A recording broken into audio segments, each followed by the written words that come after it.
Today's Bible reading is Genesis chapters 44, 45, and Matthew chapter 14, verses 1 through 21. Genesis chapter 44. Now Joseph gave these instructions to the steward of his house. Fill the men's sacks with as much food as they can carry, and put each man's silver in the mouth of his sack. Then put my cup, the silver one, in the mouth of the youngest one's sack, along with the silver for his grain. And he did as Joseph said. As morning dawned, the men were sent on their way with their donkeys. They had not gone far from the city when Joseph said to his steward, "Go after these men at once, and when you catch up with them, say to them, 'Why have you repaid good with evil? Isn't this the cup my master drinks from, and also uses for divination? This is a wicked thing you have done.' When he caught up with them, he repeated these words to them. But they said to him, 'Why does my Lord say such things? Far be it from your servants to do anything like that. We even brought back to you from the land of Canaan the silver we found inside the mouths of our sacks. So why would we steal silver or gold from your master's house? If any of your servants is found to have it, he will die, and the rest of us will become my Lord's slaves.' 'Very well, then,' he said, 'let it be as you say. Whoever is found to have it will become my slave. The rest of you will be free from blame.' Each of them quickly lowered his sack to the ground and opened it. Then the steward proceeded to search, beginning with the oldest and ending with the youngest, and the cup was found in Benjamin's sack. At this they tore the clothes. Then they all loaded their donkeys and returned to the city. Joseph was still in the house when Judah and his brothers came in, and they threw themselves to the ground before him. Joseph said to them, 'What is this you have done? Don't you know that a man like me can find things out by divination? What can we say to my Lord?' Judah replied, 'What can we say? How can we prove our innocence? God has uncovered your servant's guilt. We are now my Lord's slaves, we ourselves and the one who was found to have the cup.' But Joseph said, 'Far be it from me to do such a thing. Only the man who was found to have the cup will become my slave. The rest of you go back to your father in peace.' Then Judah went up to him and said, 'Pardon your servant, my lord. Let me speak a word to my lord. Do not be angry with your servant, though you are equal to Pharaoh himself. My lord asked his servants, "Do you have a father or a brother?" And we answered, "We have an aged father, and there is a young son born to him in his old age. His brother is dead, and he is the only one of his mother's sons left, and his father loves him. Then you said to your servants, "Bring him down to me so I can see him for myself." And we said to my Lord, "The boy cannot leave his father. If he leaves him, his father will die." But you told your servants, "Unless your youngest brother comes down with you, you will not see my face again." When we went back to your servant, my father, we told him what my Lord had said. Then our father said, "Go back and buy a little more food." But we said, "We cannot go down. Only if our youngest brother is with us will we go. We cannot see the man's face unless our youngest brother is with us."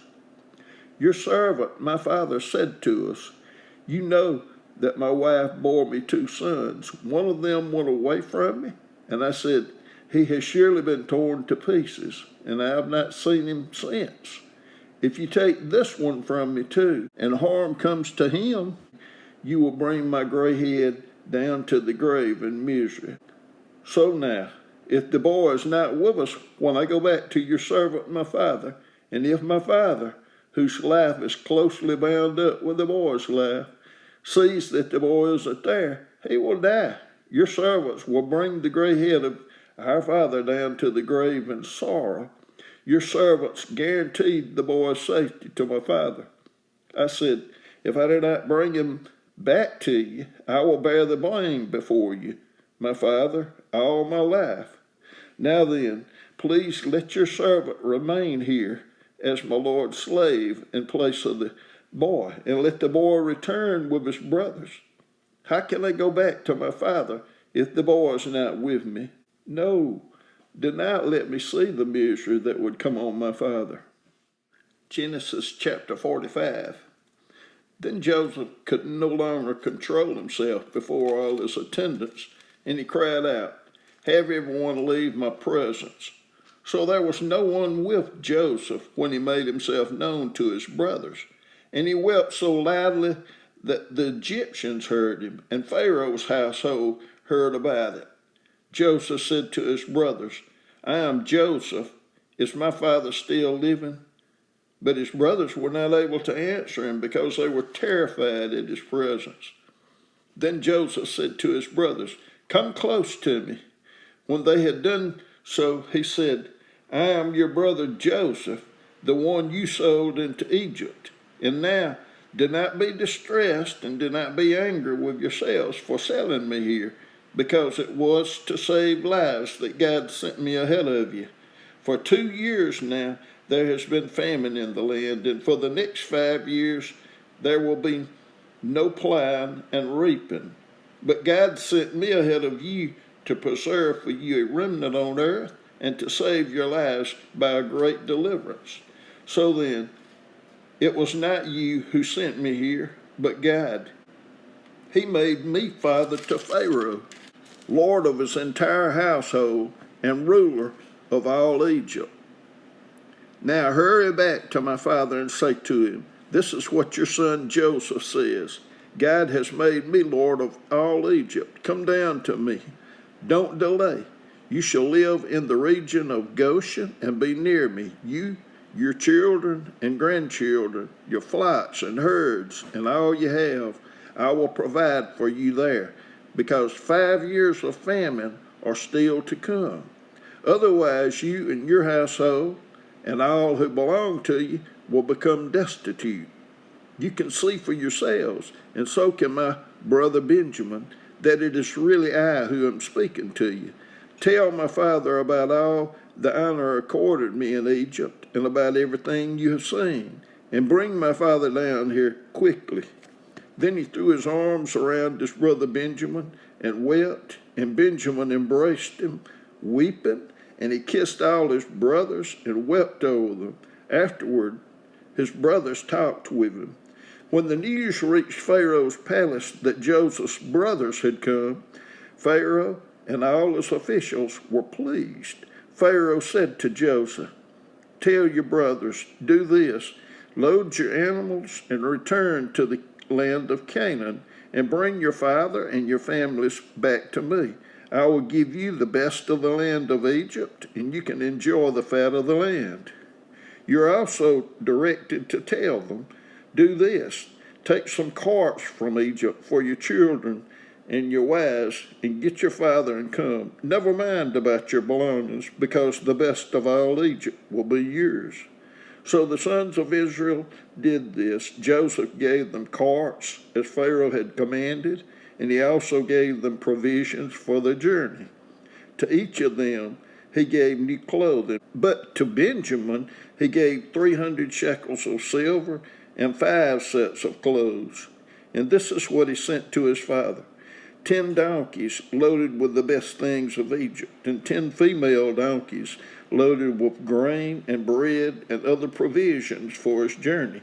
Then he sent his brothers away, and as they were leaving, he said to them, "Don't quarrel on the way." So they went up out of Egypt and came to their father Jacob in the land of Canaan.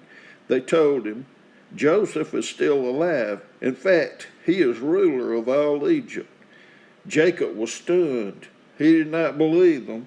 But when they told him everything Joseph had said to them, and when he saw the carts Joseph had sent to carry him back, the spirit of their father Jacob revived, and Israel said, "I'm convinced my son Joseph is still alive.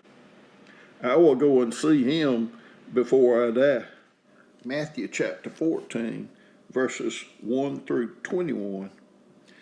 At that time, Herod the Tetrarch heard the reports about Jesus, and he said to his attendants, "This is John the Baptist. He has risen from the dead. That is why miraculous powers are at work in him." Now Herod had arrested John and bound him and put him in prison because of Herodias, his brother Philip's wife, for John had been saying to him, "It is not lawful for you to have her." Herod wanted to kill John, but he was afraid of the people because they considered John a prophet. On Herod's birthday, the daughter of Herodias danced for the guests and pleased Herod so much that he promised with an oath to give her whatever she asked. Prompted by her mother, she said, "Give me here on a platter the head of John the Baptist." The king was distressed, but because of his oaths and his dinner guest, he ordered that a request be granted and had John beheaded in the prison. His head was brought in on a platter and given to the girl, who carried it to her mother. John's disciples came and took his body and buried it. Then they went and told Jesus. When Jesus heard what had happened, he withdrew by boat privately to a solitary place. Hearing of this, the crowds followed him on foot from the towns. When Jesus landed and saw a large crowd, he had compassion on them and healed their sick. As evening approached, the disciples came to him and said, "This is a remote place, and it's already getting late. Send the crowds away so that they can go to the villages and buy themselves some food." Jesus replied, "They do not need to go away. You give them something to eat." "We have here only 5 loaves of bread and 2 fish," they answered. "Bring them here to me," he said. And he directed the people to sit down on the grass. Taking the 5 loaves and the 2 fish, and looking up to heaven, he gave thanks and broke the loaves.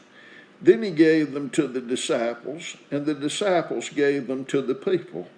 They all ate and were satisfied, and the disciples picked up 12 basketfuls of broken pieces that were left over. The number of those who ate was about 5,000 men, besides women and children.